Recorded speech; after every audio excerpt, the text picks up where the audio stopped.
Hello student, नमस्कार। मैं कृष्णा आप लोगों का इस यूट्यूब चैनल में स्वागत करता हूं। स्टूडेंट, आज हम लोग आईटीआई, सीटीआई या यूपी पीसीएल से जुड़े हुए एमसीक्यू क्वेश्चन सॉल्व करेंगे। चूँकि स्टूडेंट, ये क्वेश्चन सीटीआई और आईटीआई में पिछली बार इसमें से 80 से 90% क्वेश्चन आए हुए हैं, तो इसको आप लोग रिवीजन ज़रूर करें। तो आते हैं क्वेश्चन पे डायरेक्ट। इसमें पहला क्वेश्चन दिया हुआ है, चार संधारित्र प्रत्येक 40 माइक्रोफैरेड समानांतर क्रम में जुड़े हुए हैं, तंत्र की तुल्यकारी धारता होगी, कितना होगी? तो पहला का आपका इसका फर्स्ट ऑप्शन सही है। कितना होगा? 160 माइक्रोफैरेड, अगर समानांतर में जुड़ा हुआ है, क्योंकि जो कैपेसिटर होते हैं समानांतर में ऐड होते चले जाते हैं। तो चार हैं वो 40-40 के हैं, तो 40 गुणे 4 जो हो जाएंगे 160 माइक्रोफैरेड। तो स्टूडेंट, जो मैथमेटिकल क्वेश्चन है उसको मैं आपको बता दूंगा, क्योंकि इसमें सॉल्व करने लगेंगे तो क्वेश्चन बहुत ही लेंदी हो जाएगा। आते हैं दूसरे नंबर पे। एक विद्युत फ्यूज किस पर आधारित होता है? तो दूसरा का आपका फर्स्ट सही है, धारा के ऊष्मीय प्रभाव पर आधारित होता है। आते हैं थर्ड क्वेश्चन। जब बैटरी चार्ज की जाती है तो टर्मिनल वोल्टेज किसके साथ घट जाती है? तो थर्ड का आपका पहला सही है, वो है चार्जिंग पहला, सॉरी, इसमें क्या है आपका चार्जिंग दर में वृद्धि के साथ आपका घट जाती है, फर्स्ट। आते हैं चौथा। इस आइसोग्राफिकल प्रतीक का क्या अर्थ है? ये जो आपको साइन दिया हुआ है यहाँ पे, इसका आप लोग को मतलब बताना है कि ये किस चीज़ का है। तो ये है आपका अर्थ टर्मिनल है। अर्थ टर्मिनल जो है ये ग्राउंडेड होता है, तो इसका आपका कौन सा सही है? थर्ड। आते हैं नेक्स्ट क्वेश्चन, पांचवा। 66 केवी तक के वोल्टेज के पारेषण के लिए एक केबल में कितने कोर का प्रयोग किया जाता है? तो पांचवें का आपका थर्ड सही है। उसमें क्या होता है? 3 कोर का यूज किया जाता है, आर वाई बी। आते हैं छठवें पे। श्रेणी आरएलसी परिपथ में प्रतिरोधक, इंडक्टर और संधारित्र के वोल्टेज क्रमशः 5 वोल्ट, 2 वोल्ट और 2 वोल्ट हैं। कुल वोल्टेज आपको ज्ञात करना है। तो इसका छठवां का आपका होगा पहला सही है, 5 वोल्ट होगा, 5 वोल्ट। सातवां क्वेश्चन है, जब इलेक्ट्रोमैग्नेटिक क्षेत्र से इलेक्ट्रॉन गुजरते हैं तो इलेक्ट्रॉन किससे दूर भागते हैं? तो सातवां का आपका पहला सही है, ऋणात्मक प्लेट से दूर भागते हैं। आते हैं आठवें क्वेश्चन पे। जो स्लीप रिंग को सामान्यतः किससे बनाया जाता है? तो स्लीप रिंग जो होते हैं मेड ऑफ आपका कापर एलॉय, जो होते हैं कापर के मिश्र धातु से ये बनते हैं। तो इसका थर्ड ऑप्शन आपका सही है। आते हैं 9वें क्वेश्चन पे। आर्क वेल्डिंग प्रयोजनों के लिए प्रयोग किए जाने वाले डीसी जनरेटर का प्रकार कौन सा होता है? तो इसका आपका थर्ड सही है, आपका डिफरेंशियली कंपाउंडेड जनरेटर होता है, भिन्न यौगिक जनरेटर। 10वें क्वेश्चन। स्थिर लोड की स्थिति में डीसी मोटर की गति किससे प्रभावित होती है? तो आपका 10वां का जो है वो पहला सही है, केवल फील्ड फ्लक्स से प्रभावित होती है। आपका 11 है। एक निश्चित सर्किट में कुल शक्ति 12 वाट है। सर्किट में श्रृंखला में 4 बराबर मूल्य प्रतिरोधक होते हैं, प्रत्येक कितने का होगा? तो आपका इसका चौथा सही है, 3 वाट का एक होगा, क्योंकि 4 हैं और 12 वाट के हैं और ये श्रेणी में हैं, तो आपको श्रेणी में डिवाइड करना पड़ेगा। आते हैं 12 नंबर पे। एक पावर ट्रांसफार्मर की दक्षता मुख्य रूप से किस पर निर्भर करती है? तो वो मुख्य रूप से जो होती है कोर हानि, जो कोर में लॉसेज होंगे उसी पर वह डिपेंड करेगी। आते हैं नेक्स्ट क्वेश्चन। एक डीसी मोटर को किसके द्वारा आसानी से पहचाना जा सकता है? तो 13 का आपका थर्ड सही है। उसको कम्यूटेटर जो होता है उसके द्वारा हम पहचान सकते हैं कि वो डीसी है या एसी। आते हैं 14 नंबर पे, एक अच्छे प्रदीप्ति स्रोत में निम्नलिखित में से कौन सा गुण होना चाहिए।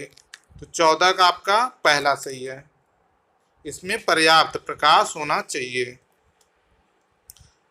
15 पे आते हैं, मुख्य रूप से सीआरओ क्या है। तो सीआरओ जो होता है वो एक वोल्ट मीटर होता है।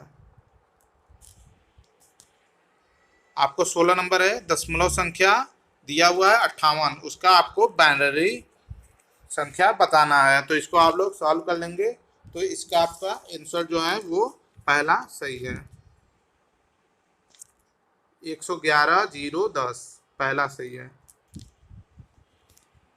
निम्नलिखित में से कौन सी एकल फेज मोटर स्टार्ट करने की सबसे किफ़ायती विधि है। आपको वो किफ़ायती विधि बताना है। तो इसमें क्या है, पहला इसका सही है, कैपेसिटेंस स्टार्ट विधि। 18 नंबर, निम्नलिखित में से कौन सी शब्दावली अल्टरनेटर के तुल्यकालीकरण से संबंधित है। तो 18 का आपका थर्ड सही है, दोनों की आवृत्ति जो होती है वो समान होनी चाहिए। आपका 19 क्वेश्चन आता है, कम दक्षता के साथ पावर एम्पलीफायर क्या होता है। वो थर्ड सही है, इसका अधिक डीसी पावर की खपत होती है वहां पे, तीसरा सही है। 20 का आपका है, कंट्रोल पैनल के अंदर विद्युत तारों के लिए एक मार्ग प्रदान करता है। तो 20 नंबर का आपका पहला सही है, इसमें क्या होता है, रेसवे। रेसवे कंट्रोल पैनल के अंदर विद्युत धारा के लिए एक मार्ग बनाता है। आपके आते हैं 21 नंबर पे, लक्स तथा थिम्बल को उपयुक्त केबल अथवा तार से जोड़ने के लिए निम्नलिखित में से कौन सी टूल का प्रयोग किया जाता है। तो 21 का आपका पहला सही है, क्रीपिंग टूल। आते हैं नेक्स्ट, पंप सेट निम्नलिखित में से किसका एक संयोजन है।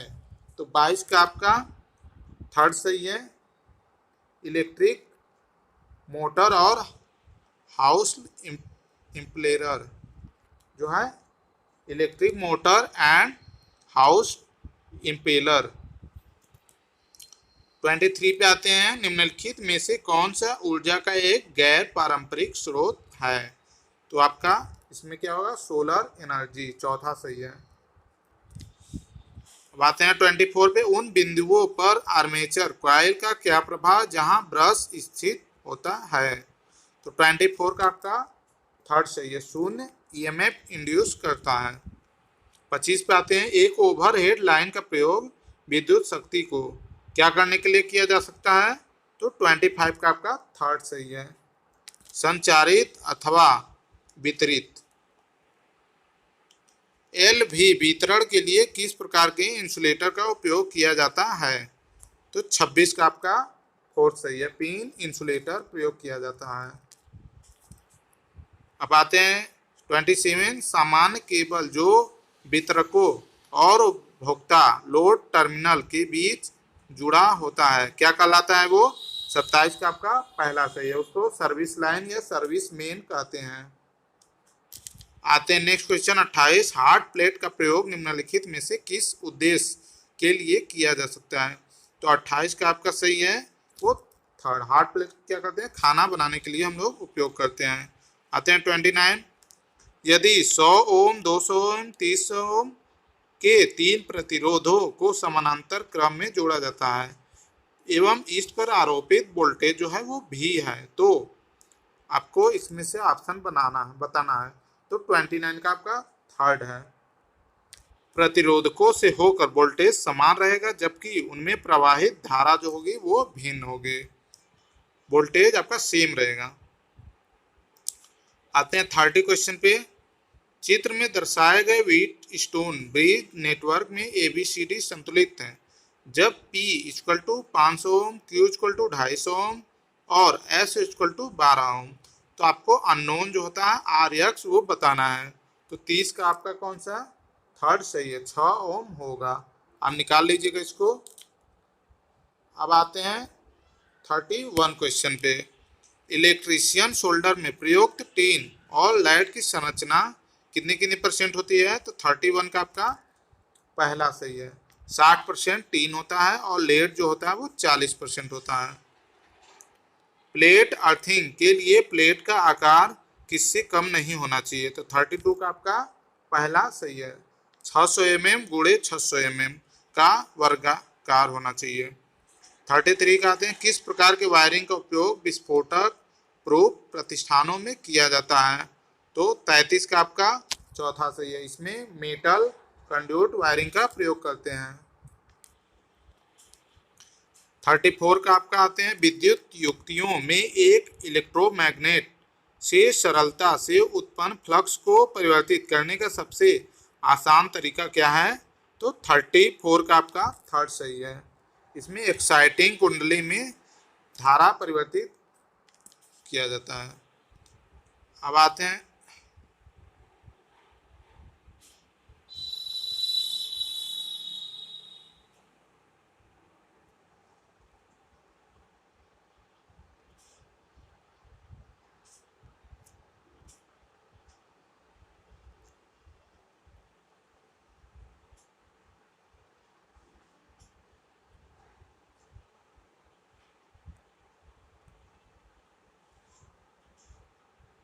आते हैं 35 क्वेश्चन पे। कौन सा नियम बतलाता है कि प्रेरित ईएमएफ का परिमाण फ्लक्स लीकेज के परिवर्तन दर का समानुपाती होता है? तो 35 का आपका थर्ड सही है। इसमें विद्युत चुंबकीय प्रेरण के फैराडे का द्वितीय नियम होता है। आते हैं 36 पे, डीसी जनित्र के आर्मेचर में उत्पादित ईएमएफ का मान अधिकतम होता है जब? तो 36 आपका सेकेंड सही है। चुंबकीय पुंज की परिवर्तन दर अधिकतम हो। आपका आधे 37, डीसी जनित्रों में लैप बैंडिंग की जाती है। तो 37 का आपका थर्ड सही है। उसमें निम्न वोल्टता और उच्च धारा के लिए किया जाता है। आते हैं 38, डीसी मोटर किस सिद्धांत पर कार्य करता है? तो 38 का आपका पहला सही है। इसमें क्या होता है, एक समान चुंबकीय क्षेत्र में रखे धारावाहक चालक पर एक बल अनुभव होता है। 39 का आते हैं, एक 4 बिंदु स्टार्टर में सुरक्षात्मक प्रतिरोध के साथ श्रृंखला में जुड़ा होता है। तो 39 का आपका सेकेंड सही है। नो बोल्ट कुंडली।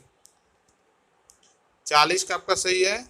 किसी ट्रांसफार्मर में प्रति बोल्ट पर चक्करों की संख्या 6 है, तो आपको बताना है कि कितने चक्कर कितने होंगे प्राथमिक और द्वितीयक में। तो 40 का आपका पहला सही है। 140 चक्कर और 192 चक्कर होगा। आते हैं 41, किसी सतह का प्रदीपन है? तो 41 का आपका कौन सा? चौथा सही है। इसमें स्रोत से इसकी दूरी के वर्ग का व्युत्क्रमानुपाती होता है। आते हैं 42 पे, HPMV दीपक संचालित होता है? तो 42 का आपका पहला सही है। उच्च दाब पर आपका 43 है, मॉसफेट का इनपुट प्रतिबाधा क्या होता है? तो 43 का आपका सेकेंड सही है। फेट और बीजेटी की तुलना में अधिक होता है। 44 का आपका आता है, 3 फेज प्रेरण मोटर की घूर्णन दिशा परिवर्तित करने के लिए क्या आवश्यक होती है? तो 44 का आपका चौथा सही है। 3 में से किन्हीं 2 लाइनों का संयोजन हम लोग क्या कर देंगे, बदल देंगे, तो उससे दिशा बदल जाएगी। आप आते हैं 45 पे, यदि 80 स्लिप 0.07 हो तो कुल 4 ध्रुवी वाली पिजरी मोटर के घोड़क को 50 हर्ट्ज फ्रीक्वेंसी पर गति कितना होगा? तो 45 का आपका थर्ड सही है। 23.25 रिवॉल्यूशन पर सेकेंड, इसका मात्रक भी आप लोग लिख सकते हैं। आते हैं 46 पे, पिजरी प्रेरण मोटर का प्रारंभिक बलाघूर्ण निम्न होता है, क्यों होता है? तो क्योंकि इसका हाई स्टार्टिंग पावर फैक्टर होता है। थर्ड सही है। आते हैं 47, एक 6 पोल 50 हर्ट्ज 3 फेज प्रेरण मोटर की कुल लोड स्पीड 950 आरपीएम है। आधे लोड पर इसकी स्पीड क्या होगी? तो 47 का क्या है? थर्ड। आधे स्पीड पे इसकी 975 होगी आरपीएम। आते हैं 48 पे, प्रेरण मोटर का बला घोड़ के साथ समानुपातिक है। तो 48 का आपका कौन सा सेकंड सही है। स्टेटर फ्लक्स, रोटर धारा एवं रोटर पावर फैक्टर। एक 10 ध्रुव प्रत्यावर्तक 1200 आरपीएम की अचर चाल से घूमता है। वोल्टेज का आवर्ती काल सेकेंड प्रति चक्र में होगा। तो 49 का आपका पहला सही है, 0.01। 50 आते हैं, प्रत्यावर्तक के प्रतिशत वोल्टेज विनियमन की गणना करें जब पूर्ण भार पर टर्मिनल वोल्टेज 210 वोल्ट से नो लोड। आपको बताना है। तो आपका 50 का जो है वो पहला सही है। इसका क्या होगा 0.0476। आते हैं 51 पे, सिंक्रोनस मोटर के घूमने की दिशा को किसके द्वारा उलटकर रिवर्स किया जा सकता है। तो 51 का जो है आपका पहला सही है, सप्लाई फेज जो है उसको चेंज करके कर सकते हैं। आते हैं 52 क्वेश्चन पे, एक तुल्यकालिक मोटर का भी वक्र के बीच संबंध को दर्शाता है। किसके बीच में दिखाता है। तो 52 का आपका थर्ड सही है, डीसी फील्ड करंट और एसी आर्मेचर करंट के बीच में संबंध होता है। 53 का आते हैं, निम्न में से कौन सा गुण तुल्यकालिक मोटर पर लागू नहीं होता है। तो 53 का आपका है सेकेंड सही है, केवल यांत्रिक भार के आपूर्ति के लिए उपयुक्त होता है। आते हैं 54, दिए गए चित्र में किस प्रकार की आर्मेचर वाइंडिंग दर्शाई गई है। आपको ये चित्र जो दिया हुआ है इसको देख के बताना है कि इसमें कौन सी वाइंडिंग है। तो इसमें जो है आपके फोर्थ सही है, सिंप्लेक्स रेट्रोग्रेसिव वेव वाइंडिंग है। आते हैं 55 पे, फील्ड कमजोर करने के माध्यम से डीसी शंट मोटरों का गति नियंत्रण के लिए उपयोग है। तो 55 का आपका जो है वो पहला सही है, अचर शक्ति ऑपरेशन, कांस्टेंट पावर ऑपरेशन। आते हैं 56 पे, मोटर के वायरिंग कनेक्शन बनाते समय केबलों का उपयोग करने के लिए प्रयोग किए जाने वाली पदार्थ का नाम क्या है। तो इसका आपका 56 का जो है सेकेंड सही है, पीवीसी स्ट्रैप। 57 का है, वॉशिंग मशीन में किस प्रकार की एकल फेज मोटर का प्रयोग किया जाता है। तो 57 का आपका थर्ड सही है, शेडेड पोल मोटर। 58 पे आते हैं, घरेलू वायरिंग की अधिष्ठापन में विविधता कारक 66% है। यदि कनेक्टिंग लोड 2000 वाट है तो वर्किंग भार क्या होगा। स्टूडेंट इसमें जो हिंदी है वो ज़्यादा ही कठिन शब्द है, तो इसका आप लोग इंग्लिश वर्जन भी देख सकते हैं। तो 58 का आपका सेकेंड सही है, इसमें 1320 वाट आएगा इसका। आते हैं 59 पे, तो 59 का है, एक पावर प्रणाली में लाइन और अर्थ के मध्य संयोजित लाइटिंग अरेस्टर क्या होता है। तो 59 का आपका पहला सही है, प्रवाहित आवेश के विरुद्ध टर्मिनल उपकरण को सुरक्षित करता है। तो स्टूडेंट इलेक्ट्रीशियन के आज हम लोग इतने क्वेश्चन सॉल्व किए हैं। अब नेक्स्ट में हम लोग और भी एमसीक्यू क्वेश्चन सॉल्व करेंगे। तो स्टूडेंट आप लोग ये ज़्यादा से ज़्यादा शेयर कर दीजिए जिससे इस एग्ज़ाम टाइम में ज़्यादा लोगों के पास पहुंच सके और ये बेनिफिट ले सके। तो अगर स्टूडेंट आप लोग इस चैनल पर नए हैं तो आप लोग चैनल को सब्सक्राइब कर लें जिससे आप लोगों को चैनल पर क्वेश्चन अपलोड होते ही तुरंत नोटिफिकेशन मिल जाए।